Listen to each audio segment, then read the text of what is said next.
এই ভিডিওতে আমি আপনাদেরকে আরবিয়ান ট্র্যাডিশনাল সুন্দর একটা জিনিস দেখাবো। এই যে আমার হাতে যেটা দেখতেছেন, এটা একটা বাচ্চাদের ড্রেস, কিন্তু এমন বড়দেরও ড্রেস আছে। আমি বাচ্চাদের দিয়ে উদাহরণ দিই। এই ড্রেসের ইন্টারেস্টিং সবচেয়ে বেশি হচ্ছে যে এই খাঞ্জারটা, এটাকে বলে যে খাঞ্জার অথবা জাম্বিয়া। খাঞ্জার মানে হচ্ছে যে ছোট ছুরি আর কি। এটার মূলত ট্র্যাডিশনাল বিষয় যেটা হচ্ছে সেটা হচ্ছে যে যখন কেউ তুবের উপরে এই খাঞ্জারটা পরে, এই খাঞ্জারটা পরার পরে সে এখান থেকে এটা বের করতে পারবে না। এই যে এটা মূলত প্লাস্টিকের, কিন্তু যখন বড় মানুষের কথা আসে তখন অরিজিনাল ছুরিই আসে।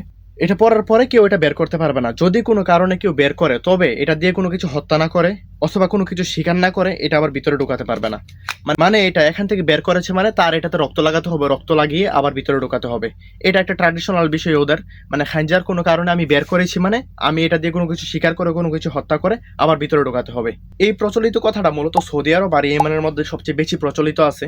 সো এই ড্রেসটি আপনার কেমন লেগেছে অবশ্যই কমেন্ট বক্সে জানাবেন। এমন আরো ইন্টারেস্টিং ভিডিও পেতে চাইলে চ্যানেলটি ফলো করে ভিডিওটি শেয়ার করে দিবেন। ধন্যবাদ।